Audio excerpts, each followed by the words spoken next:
kasalukuyan, gaya na lamang ng pag-unlad ng teknolohiya at pagbabago ng panahon na nagdudulot ng malalim na epekto sa kasuotan at pag-uugali ng mga kabataan ngayon. Ang pag-usbong ng teknolohiya ay nagbibigay daan sa mas mabilis na pag-usbong ng komunikasyon at pangangalap ng impormasyon. Ngunit maaaring ito rin ang nagreresulta sa pagbabago ng mga tradisyonal na ugali at kaugalian ng mga kabataan ngayon. Pati na rin ang kasuotan nila ay naapektuhan na.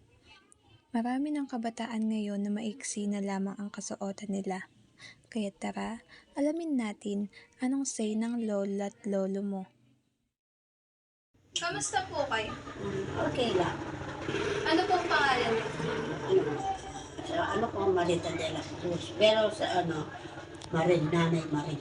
Nickname? Oo. Ilang taon na po kayo? Yeah, ngayon, 74. Simulan na po natin.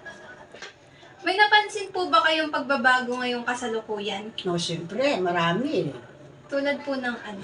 Tulad noon, dati, yung panahon noon, hindi katulad ngayon. Noon, walang pero ngayon, marami nang lumitaw na di ba? Internet. Tulad ng internet, yan. May napansin po ba kayong pagbabago ngayong kasalukuyan? Gaya po sa mga tradisyonal na gawain? Dahil kasi doon walang cellphone. Ngayon, meron ng internet, meron ng computer. Noon wala. Palilipat mo lang, open smart. No. Ano pong masasabi nyo sa tradisyon natin noon? Sa tingin nyo po ba yung mga tradisyon natin noon, nagagawa pa rin po ba ngayon? Gaya po ng pagmamano at pagsabi ng po at opo sa mga nakakatanda. Sa ngayon, hindi gaano. Maano noon Pero ngayon, meron din ganyan. Meron din umuopo. Meron. Sa mga matatanda, meron. Pagmamano po. Oo, meron. Ngayon, sa tradisyon ngayon, meron. Ano pong masasabi niyo sa tradisyon natin noon? Sa tingin niyo po ba, yung tradisyon natin noon, nagagawa pa rin po ba ngayon? Gaya po ng pagmamano at pagsasabi ng o at opo sa mga nakakatanda. Sa ngayon, magagamit pa rin, kaya lang madalang na. Hindi katulad ng unang panahon. Yung unang panahon, yung bata, pagka nakita ka, mag-beardlet, tanongin mo po. Ngayon, madalang na lang yun po. Sagot nila ngayon.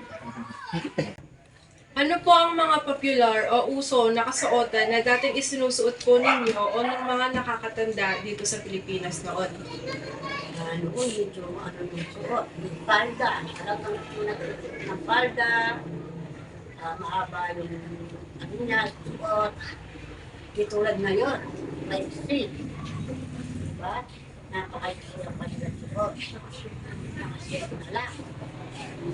Nakaiba. Ano po ang mga popular o uso na kasuotan na dati sinusuot po nyo o ng mga matatanda dito sa Pilipinas noon? Yung sinusot nung araw, yung pantalon, nasisyenta yung ilalim. Ngayon hindi na, baston na. Sa tingin niyo po ba, may nagsusuot pa po ng ganito ngayong kasalukuyan? Saya, oo, meron din. Ako nga, tumusuot ko minsan Yung mga kabataan po. Ay, hindi. Puro maiksi na ngayon. Sure, ganyan. Sa tingin niyo po ba may nagsusuot pa po bang ganito ngayong kasalukuyan? Wala na. Wala na ngayon. Ang kasalukuyan ngayon, mga makalitaw ang pusod na.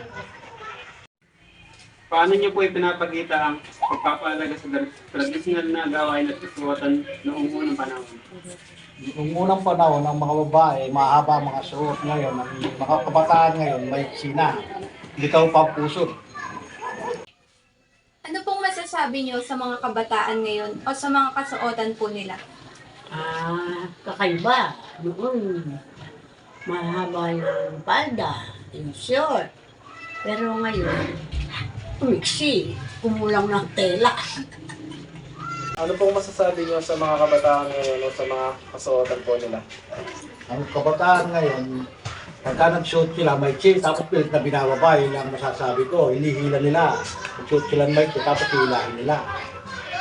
Ano po may babae niyo sa mga kabataan ngayon? Sulit po siya para naman nila. o sa pagkalimot nila sa mga tradisyonal na gawain natin.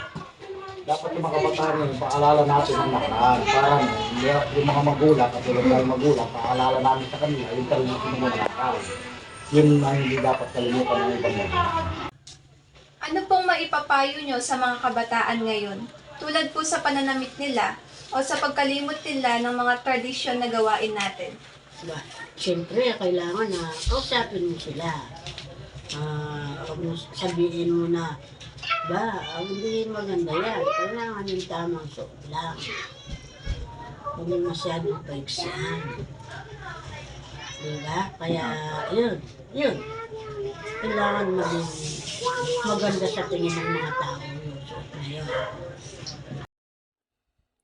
Base sa sinabi ng mga nakakatanda, noong panahon nila walang internet o cellphone.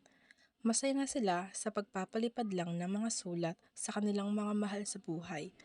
Pero syempre, sino bang tatanggi sa pagbabago na nagbibigay ng kaginhawahan para sa ating lahat? Labag man sa loob nila ang pagsusuot ng mga kabataan ngayon sa mga maiiksing mga damit, isa lang ang hiling nila.